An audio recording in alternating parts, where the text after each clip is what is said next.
Alright fellas, here we're back at Pokemon Masters, and today we're going to be looking at Sygna Suit Serena and seeing just how well she has aged. She released for the, not for the second and a half anniversary, the 2.5, whatever you want to call it. She did not release for that, but she released alongside of it, sort of as a part 2, I guess you could say, because the initial sync pairs, of course, were Anniversary Skyla, as well as Raikou and May. And then for the later half of the month, we got Sygna Suit Serena and that data mine. That was an entire fiasco. It was funny. But on release, she was the best, considered the best unit in the game, and she stayed the best unit in the game until, to some people, people would probably say Sygna Suit Lyra could have definitely beaten her in terms of being a better unit, or some people may say Sygna Suit Steven, and all of that, right? So she's the best unit in the game for a decent bit, right? About half a year, give or take. So yeah, let's see just how well she's aged. I have her 1 out of 5 here. I keep tapping on her because there's something on my screen, but I've got her 1 out of 5 EX here, seeing how, and she should honestly perform pretty well. Looking at the stats, even outside of going complete Zygarde, she has 464 in both offenses, considering she has some pretty powerful moves here as well. That's definitely good. And going into Zygarde, over 550 in both offensive stats. That's pretty strong. So we're going to see how well she's aged. She's very self-sufficient as well, and has the, obviously, Kalos Flag Bearer Master passive. So yeah, she's pretty good. Let's go ahead, hop into some battles, see just how good she is now. Alright, here we are against Malva. We've got Sygna Suit Chris, Sygna Suit Serena, as well as Lucas. Very fun run for me, honestly. The big thing with Serena here, especially at 1 out of 5, is that her sync move initially does not do too much damage. I mean, it does fine damage, but like, not enough to completely one-shot the side. So I kind of rely on Lucas here, as well as, I guess, a Brian from Chris in order to get that damage on that side, in order to be able to, you know, deny Malva some turns, so we can get to our second sync move. But overall, it's not really too big of a problem. We do have to use some characters that can give Serena here at least +1 crit, so we can use our trainer move, Dire Hit Plus, and then use the 1000 Waves, so we can restrain, because she does have the, whatever the ability is, I think it's Hold Hostage, to where you get a 50% sync multiplier on whenever the enemy is restrained, so you've got to have that, and then if the enemy is restrained, you also get a damage multiplier after transforming into complete Zygarde, so that's very nice. We do use, again, Lucas in order to whittle down that side there, and about 5,000 damage on the first sync. Of course, not super impressive, but once you start KOing the sides here and, you know, ramping up your damage, it looks a lot better. Lucas is definitely really good here. 6,000 damage on the Core Enforcer, by the way. Lucas is definitely one of the better partners here for sure, just because the Dragon Zone, of course, is the big thing. You want to have Dragon Zone. They really need to re-release it in another form, because Lucas is very good, 100%, but I just like more accessibility. 9,000 damage on the Core Enforcers, by the way. Again, 1 out of 5, and that was without any support EX, or, well, not support EX, that was without any special moves next from Chris, because we didn't have them at the time, and even just to confirm, 7,000 damage right there. So maybe +1 special moves next in the last one. Whatever, doesn't matter. 7,000 damage per Core Enforcer. I'm not going to complain about that. For one sync move, after one sync move rather, it's pretty good, I'd say. Especially when you're also able to rely on Lucas for your secondary DPS with his Roar of Times, as well as, of course, him applying Dragon Zone, being gauge efficient. Lucas, definitely a great partner for Sygna Suit Serena, and I recommend everyone just to have him in general. Great zone unit, great unit in general, got a good nuke, got good DPS. You definitely want to have that character for sure. And, of course, Chris was good for getting rid of Malva's son, as well as being able to apply special defense buffs for herself, tank, apply the +1 crit to Serena, and etc. So, wasn't too bad overall. Yeah, that was battle versus Malva. There was the grid for Lucas and Serena, and etc. Again, everything 1 out of 5. Well, Serena 1 out of 5 with the EX, so pretty impressive overall. She doesn't have brain power, so the nuke, not too insane, but definitely, you know, works. Anyway, yeah, let's go ahead and go to the next battle. Alright, here we are against Dragon Week Drazna. We've got Sycamore as well as Lucas again. Sycamore is here because he applies the Kalos Master passive, or, well, he assists with it, right? Because Serena has it, he adds another Kalos sync pair to the team, and it gives everyone an extra stat buff, right? Which is awesome. And he's also able to apply +1 crit because he has Team Sharp Entry 1. So, again, we got that +1 crit on Serena that we need in order to max out her stuff, as well as give the enemy restrain before she uses her sync move. Not that it necessarily matters too much, because this character is just so damn strong anyway. It's absolutely insane. It's absolutely insane. She's so strong. It's not going to matter, because you see this first sync, it doesn't KO, I think. Well, it KOs that side, because my fucking lord, no kidding. But it KOs that side, which is whatever, right?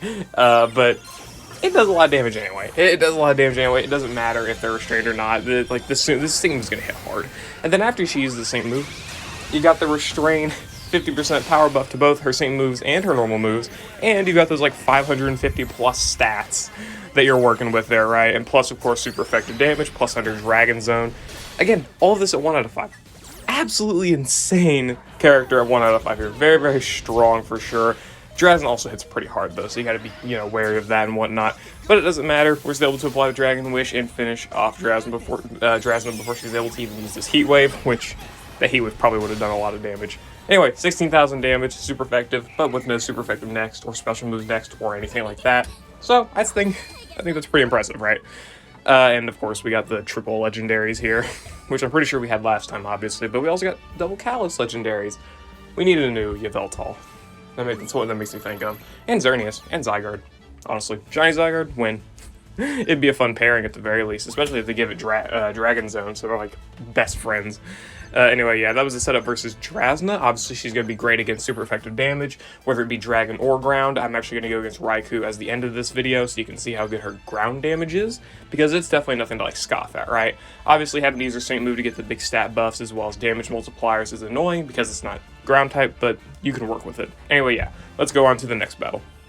And our final battle here, it's a little scuffed, but we've got Lucian, and we're going to be off-typing against Kahili. Technically, Lucian's a Psychic Sync pair, but we don't ever use an attacking move, so who cares? Doesn't matter. We do have the half HP stuff here, which I was thinking maybe be a good idea because she mostly uses physical attacks, I've noticed. Like, she's got Brave Bird, Steel Wing, that type of thing. But it doesn't really matter because for that side there, even with the -2 attack, they still hit pretty hard. They still hit pretty hard, so it's a little bit annoying, but whatever, right? We're still able to get the win in here anyway. A little bit scuffed because of both Lucian definitely dying, obviously. He just goes down. But Lucas also ends up going down before we're able to get the victory in, but it doesn't matter anyway because we do end up winning, and it's a pre-sync clear anyway, so that means they fainted, but who cares? It's not flawless, but I probably could have done it with different parameters or just different, units in general, but whatever. Also, this doesn't give us the +2 crit, or the +3 crit rather, so our Sync moves do not crit, which is annoying, but not like a completely unwinnable situation. And obviously that Dragon, that Roar of Time did apply a lot of damage for us, which is nice. And we do apply our crit buff here. Probably could have just gone for a Core Enforcer, realistically, but I wanted to get the crit maxed. Lucas barely survives the Brave Bird there, but is able to reapply the Dragon Zone, which is good. And the Core Enforcer, 8,000 damage with -3 special defense. That's pretty good, I would say. And then, of course, Lucas is going to go down to that Brave Bird. That just makes sense.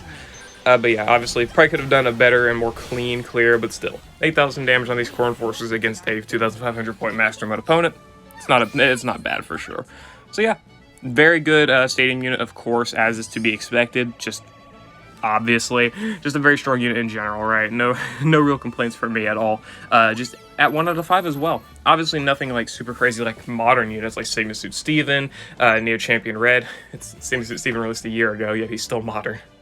That's insane. Sygna Suit Thunderbolt Red, Ash, these characters. Obviously, she doesn't really compare that much, but definitely still strong. 100% can do some very clean off types, especially with dupes. But of course, can do well as you've seen even without dupes, right? So, yeah, let's move on and I guess end this versus Raikou. Alright, here we are versus Raikou. We've got Sygna Suit Serena, Courtney, and Skyla. Skyla's good for the gauge management because Courtney's very slow, and obviously Serena's kind of gauge hungry because of 4 gauge moves, so to be expected. But obviously the ground zone here, she works just fine as a ground attacker, as well as, of course, being a dragon damage dealer. Only, caveat being that, of course, she's going to be using a dragon sync move. So that's the big thing on why, I don't know why I went for the X defense there, but whatever. That's the big thing, is that she's a dragon damage dealer, so her sync move obviously being dragon type, that's the big thing on why her dragon damage is so much better than her ground damage. It's because it also, factors in the sync move and everything, so got to keep that in mind. We're going for her sync move first because I want to get the stat boost from complete Zygarde as well as the multipliers, so obviously this isn't going to do too much damage. It's going to do fine damage for sure, even without the, hold hostage or whatever the ability is called, but still, nothing super insane, obviously. And we got the flinch, which is funny. What's our speed? +3 speed. Okay, so we're going to debuff or buff our speed a little bit more.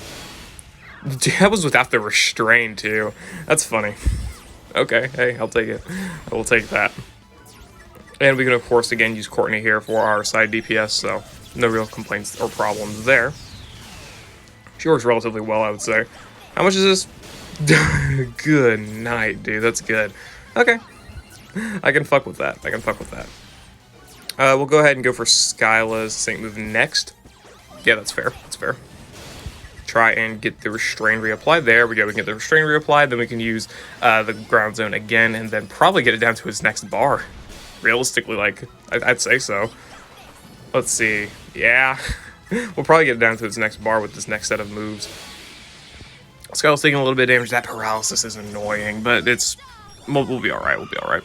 Because we've got... Now we got the support EX. We've got essentially double damage that we've been doing. How much is this going to do? Good lord. Yeah, pretty strong, right? Pretty strong. Do we have the ground zone up still? Yeah, we've still got the ground zone up. Though it is probably about to go out, right? Okay, we were paralyzed. That's fair. I want to land this 1,000 waves as soon as we possibly... Oh my god. Okay. Can I land it, please? Bruh. Obviously, it'd be more efficient to go for the sync move with Courtney, but... Please. Thank you. Jeez, 11,000 damage even without the restrain. And how much is this going to be doing with restrain? 16,000 damage, yeah. So, I think that's definitely justified the statement that her ground damage is good. Obviously, it's super effective, and obviously it's against the Legendary Arena. But trust me, isn't going to be any different against any other ground weak like Master Mode stage. The only caveat there is that you have to use your Sync move, which is Dragon type and not ground. So, I mean, can be a little bit problematic, but hey. It's not bad at all for sure, especially if you have Courtney as well as a good like gauge management unit like maybe Sygna Morty. Probably he's the best gauge management unit in the game, but whatever, speed buffer, etc. Right? Just make sure you have some good gauge in order to try and help out with your lackluster speed units here. Anyway, yeah, that's a showcase for Serena and Zygarde. Very good units still. They have released over a year and a half ago at this point, and they're still good to this day. There's no real problems with them, I would say, other than having to apply Restrain before her Sync move, which makes it so you do need a support or just an ally that can give her +1 crit in order to have all of her stuff maxed out. But that's also not really too big of a problem, because she's very self-sufficient with her own offensive buffs. And of course the gradual healing is nice as well, so she's got all of her multipliers activated, especially if she has dupes. If you give her brain power, then obviously she'll have that maxed out with her trainer move here, assuming the enemy doesn't debuff your special attack or anything like that. And of course, getting the restraint is not difficult, considering 1,000 Waves does AoE restrain, as long as you're able to land the move. Obviously having to get the +1 crit can be a little bit annoying, but that's about the only caveat that she has. And of course having to sync in order to get a big portion of her stats, right? She gains almost 100 stats just from the Zygarde complaint sync move, right? So you do have to keep that in mind, but it's not really a big problem. Still a very good unit, and yeah, if you all want to go for her, go for it. Go for your favorite characters or the characters you like the most. I hope this maybe helped your decision, I guess. Whatever. But of course, obviously save if it's not a character you're super interested in. Obviously, there are better characters than her, and there are more useful characters than her as well. So you do want to keep that in mind. Just go for the characters you like the most. And of course, if you do like Serena, you do like Zygarde, this character is not a bad investment. Anyway, yeah, I'll see you all later. Hope you all enjoyed.